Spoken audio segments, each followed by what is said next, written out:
St. John's gets exposed by Alabama. Seton Hall is off to its best start in nearly 2 years, and the Big East balance of power might be shifting already. This is Big East Energy Weekly on the Big East Energy Network.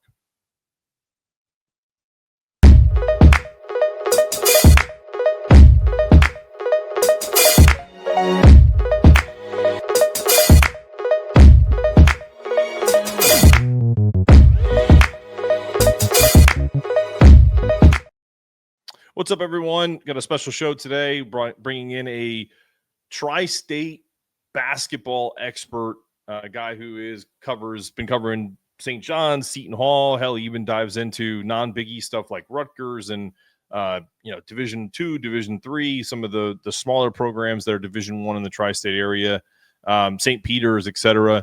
Has a really good relationship with Shaheen Holloway, Dan Hurley, a Seton Hall alum. From Queens to South Orange, there's plenty to unpack this week. So we brought him on to talk St. John's, who just took one on the chin against Alabama. And across the river, Seton Hall quietly stacking wins, albeit at a lower level, and seeing how Shaheen Holloway is kind of trying to build something. You know, I asked him some questions around how safe is Shah's job, regardless of the NIL implications that we have. We talk about certain players on Seton Hall, as well as maybe some issues with this positionless basketball that Rick Pitino pulled out. Guy who pulls no punches. I love that when you bring in Jersey guys and they really give you the real versus kind of the watered down version. He's covered the Big East basketball arena for at least for the last 5 years, and he knows the pulse of the league, has some really good conversations on his website that we'll plug here in a second. He brings an insider's perspective without, kind of rubbing your nose in it. He's a guy who is a fan's fan, a content creator's content creator, a journalist's journalist. He's also a college professor. Very, very well accomplished gentleman. You can catch his work on the Tri-State College Basketball Podcast and look for it on his website, BryanDeNovellis.com/podcast. Ladies and gentlemen, without further ado, I bring you Bryan DeNovellis.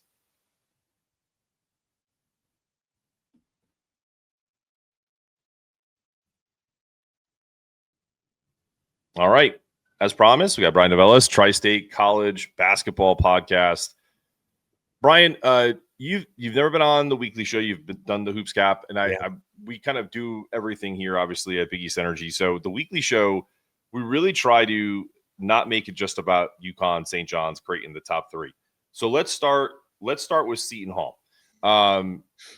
Start at the bottom, huh, Mark? Way to go. I mean, if you watch Xavier lately, I don't think that's the truth. So I would say that awful loss against Santa Clara. Awful. I truly believe in Bryan Webster, who is another Connecticut guy who is transplanted down south as a Seton Hall guy. Big Terry DeHare fan. Like, you know what I mean? Like this guy is a man after my own heart. So he does our Pirate Vibe show. We feel pretty good about this team this year. And I'm going to ask a question that I made a list of things I wanted to ask you. Okay. How's this team feel in Shah's year this year with it? It almost feels like he's created a mutation of what used to be his St. Peter's / Seton Hall mix. You got a bunch of dudes that played mid-major ball. You got guys who probably were under-recruited. Is that the feel you get? Because that's the feel I get watching them play. An underappreciated talent that just knows how to potentially win ugly and play the style of play like maybe he used to play. Well said, Mark. Listen, Seton Hall has always traditionally been a place where, undervalued, under-recruited players go and you hope they blossom into something, right? Shaheen Holloway, people look at last year, worst season in the 100+ years of playing basketball in South Orange. The worst. Okay, 7 wins. Shaheen Holloway didn't forget how to coach. Okay, he's still the same coach who beat Purdue, who beat Kentucky and Murray State and took St. Peter's to the Elite Eight. One of the most impossible jobs in all of college basketball. So he didn't forget how to coach. What happened was he came around at the wrong time, at the wrong basketball school with NIL, and they're trying to put money into a new facility and basketball arena. And instead of putting all their money into the roster, they put all the donor money into a basketball facility, which is gorgeous, by the way. Mm-hmm. So last year, he tried to go with just guys who had potential, these 4-star players who were, busts and didn't find it elsewhere. It was like the land of misfit toys. Yeah. The Charlie in the box and the train with square wheels just didn't fit, and off they went. So he said, all right, I'm going to go out and get my dudes. I am going to get guys who scored, who have done it, even if it's at a mid-major, even if it's at Elon, even if it's at Pacific, even if it's at Samford, wherever it is, they could score. And one of the things that he said that has really resonated is, look, if you can score, you can score. So what does that mean? If you could score at the YMCA, maybe you can score at the next level, at the other YMCA, right? Against some other dudes. So these guys buy in.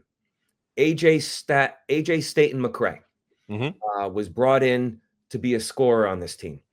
Hasn't done it so far in his first 2 games, but against a game Fairfield team, okay, he had his best game yet, 13 points. Finally saw the confidence in his shot. They came after a game where they almost lost to Wagner at home. Yep. All right, who barely has a coach. And he sent out a group text, Mark. He sent out AJ Staten McCray, captain of the Seton Hall team, sent out a group text and said, hey, guys, any one of us can score points on any given night. Any one of us can score 20. But if you buy into what we're trying to do here, it doesn't matter who scores as long as we win. And that's what it is. I'm not going to say there are 10 guys who can lead this team in scoring. That's crazy. But I really believe there's any one of 4, 5 different players, 6 might be stretching it, who could lead this team in scoring on any given night. That's what you're going to see. Yeah, no, I think it's well stated. I think one of the guys I was really interested in, I think he's been as advertised, taking a step up, maybe not the scorer he was at Merrimack, is Bud Clark. I love his tenacity. I love the way he plays. He's literally, and this is no disrespect to Shah.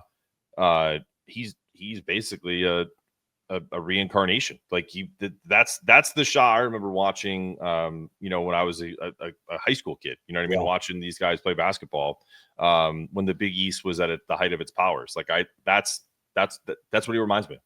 So yes, I agree with you. And that's somebody who immediately comes to mind because he's the head coach and he's trying to mold him into who he is. I'm going to say he reminds me a little bit more of Andre Barrett. Okay. With his quickness and the ability to, he is fast with the basketball. There's some guys who are fast, and there are some guys who are fast with the basketball. Bud Clark is fast with the basketball, and that's what Andre Barrett was. And Andre Barrett's a little smaller than Shaheen Holloway, and Bud Clark's a little smaller than Shaheen Holloway. But again, both of those guards, I don't care which one you choose, I see similarities in both. Shaheen and Andre were, tough as nails, first team all Big East players. If Bud Clark won't get there this year, but he has another year of eligibility left, and he has that type of potential. Seton Hall has always had its best years when they had a point guard. Shaheen Holloway had a disaster at point guard last year. Garway Dual, he didn't have a point guard. Let's put it that way. Nothing worked out for him. That was his priority. Like Dan Hurley's priority was to go out and get Silas Demery Jr. Shaheen Holloway, number 1 on his gotta get list was Bud Clark, point guard, and he got him.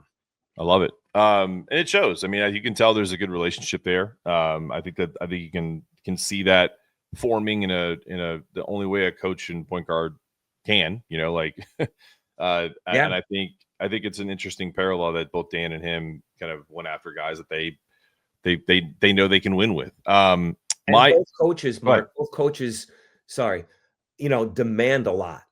They get in your 1,000%. face, and they are hard, tough coaches, right? Dan Hurley played for his dad in Jersey City.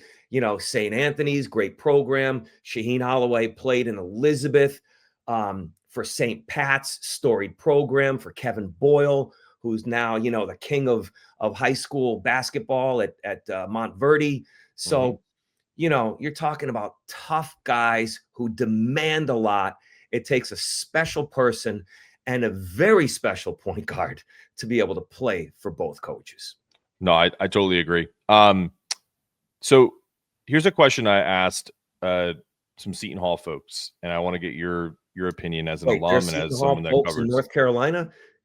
Oh, listen, they're global, man. And listen, here's the thing: when you grow up in the tri-state area and you move down south, it's amazing how many people you run into that are either from Jersey, New York, Connecticut.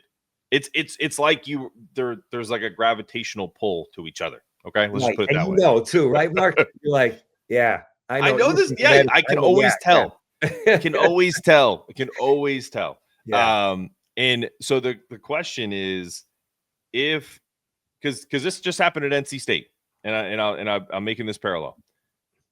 Do I think Shaheen Holloway is a much better coach than Kevin Keatts was at NC State? Sure. And then even Kevin Keatts went to the Final Four, so people may think that I'm crazy for that. But I think just X's and O's, coach ability, I think Shah's a better coach. Now, Kevin Keatts goes to the Final Four. They were getting ready to fire him. He gets an extension in name only. Then they bring in Will Wade. Now, all of a sudden, NIL coffers are really full. He's got an opportunity to compete.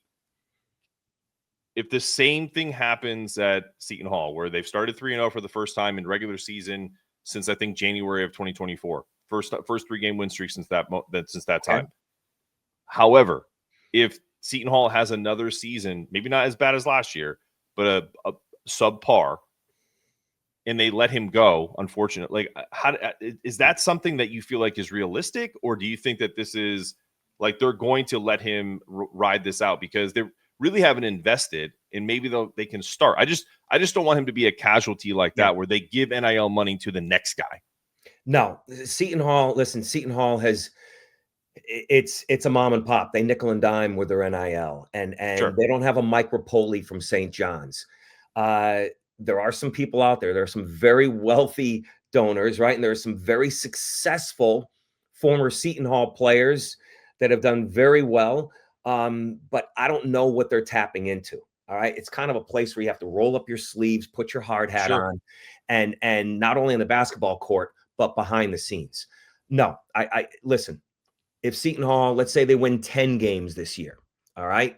A worst case scenario, Shaheen Holloway's not on the hot seat, because they know that, when you're shopping with $5 million of NIL money, and St. John's and UConn are shopping with $10, $12 million. I mean, doesn't take a rocket scientist to figure out what more you could do with more money. So no, he would be fairly safe. Now, Mark, if it's 3 years in a row, I get you. Okay. But I think for me though, like the real question is because, and this is a little inside baseball, but I think a lot of people realize or don't realize that NIL is essentially changing, right? So you have this rev share model, and is Seton Hall going to pay its players the way other universities are? I mean, this is a quick Google search, and there's not a ton of varsity sports at Seton Hall. You have baseball, basketball. Right. You have six men's sports and 2, 4, 6, 8 women's sports. So you only have 14 programs at Seton Hall. Some programs have almost double that. How about your alma mater, Sacred Heart? Exactly. Like a million. That amount. There's a million. So that's my point, is like, if you're getting the NIL and the cap is $20.5 million, I'm not saying that's what Seton Hall is getting. Maybe they're getting less. Maybe they're getting more. I think everyone has this. Those are the football schools. Those are the right. So the private money that is this rev share action. Right. You'd like to think that because of the ability to pay players pay for play, that Seton Hall would invest in the revenue sport that makes the most sense. Am I wrong about that? So no, you're right. So they are getting, this is, again, we don't know. This is what I hear. Right. Again, the numbers, I think it's 7 million that you get at basketball schools for revenue sharing. I believe something like that. Somewhere between 5 and 7. Yep. Where those schools that don't have football, all right, the football schools are getting 20 million, but right. 17 of that million is going to football, and 3 million is trickling down. So at the non-football schools, I think the number was that 5 million is going into the pot. And you know what? At Seton Hall, pretty much 90 to 95% is going to men's basketball. You get a small percentage that's going to women's basketball, nothing else. It's not going to baseball. It's not going to tennis. Sure. It's not going to soccer. So they're getting the lion's share. So hypothetically, right? Football school like UConn, Seton Hall is getting more money to go into their basketball than UConn is with their 3 million. But UConn's donors and UConn's, NIL operatives, put them way over the top. Sure. So it's up to Seton Hall, like I said, to find out where those donors are and be creative, and try to find someone who can, collectively maybe get it up to $7, $8, $9, $10 million. Yeah. No, I agree. I think there has to be, and I think we're going to see this as the years go on, because it's not going anywhere. The cat's already out of the bag. Is you're going to see teams like a Seton Hall, hopefully, that turn into the way baseball is. Like, are they going to moneyball this and really kind of find those diamonds in the rough that, that the value of a certain player, and figuring out that aspect of it? Because I feel like they do have the coach in place that's the X's and O's guy. Mark, you got to find that GM that's going to kind of figure out the pieces in Congress with him and then put it all together. So quickly, GM right now it's Shaheen Holloway. I asked him specifically at Seton Hall's media day, where do you stand on a GM? He said that he and the athletic director, Bryan, have talked about it. I don't know, Mark. We're talking about it for 2 years now, and nothing's happening. I think he likes to shop for his own groceries. I don't know why in this day and age you want to do that. We'll see at the end of the year where that goes. I'm close to things in New Jersey. Rutgers just hired a GM. These are 2 programs who are behind the 8 ball, but basketball is too important at Seton Hall to fail. There's a rich history at that school. Basketball is king. I think it's too important to allow it to fail. They want to stay in the Big East. There's no talks of leaving or anything like that. I think somehow they'll find a way to piece it together. Okay, let's pivot a little to another team that you cover, the St. John's Red Storm. The Johnnies had a tough one against Alabama. My counterpart that's usually with me on the weekly show, Casey Matthews, was on Coach McDermott's staff a few years back before he got out of coaching. And one of the things that he's very high on the Johnnies, but one of the things that I've essentially said about them is that I think that their collection of talent is some of the best in the league. But what I feel like is going to bite them in the ass is what bit Duke in the ass last year, is they don't have a point guard that when the times get tough can navigate and settle things down. They don't have the safety blanket. They got a lot of shiny toys, and I feel like it reared its ugly head in the first big game of the year against Alabama. Tell me I'm wrong, tell me I'm right, or somewhere in between. No, I think you're right. Let's just say this. A lot of teams, Alabama's guards, Aiden Holloway and oh my gosh, the big guy. LeBaron. Yeah, I know you're talking about. LeBaron Philon. You don't meet too many LeBarons. Nope. Okay. LeBaron Philon could be a first-team All-American. All right. They're going to make a lot of teams' guards look bad. Okay. I'm going to go back to what Rick Pitino says, because Rick Pitino, I respect him as a coach, but boy, oh boy, he says a lot of things that you have to take with a grain of salt. Okay. When he said over the summer, we're playing positionless basketball, get the fuck out of here. Okay. Get out. This isn't the NBA, Mark. Okay. I'm sorry that I cursed, but no. I'm laughing because it's the truth. That's the way I feel. Position. This isn't the NBA where you can roll out 6'11" point guards, Luka Doncic and Kevin Durant and whoever else. Okay. This is college basketball where point guards rule. Okay. He tried it with Ian Jackson. Ian Jackson is an elite talent, but he is not a point guard. Okay. So Correct.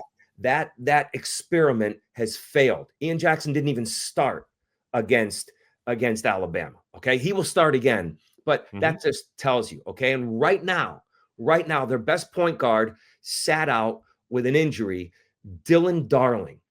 If your point guard, okay, that you're relying on to take you to the Final Four is Dylan Darling, I'm sorry, you're a little weak at that position. Can he handle the position? Sure.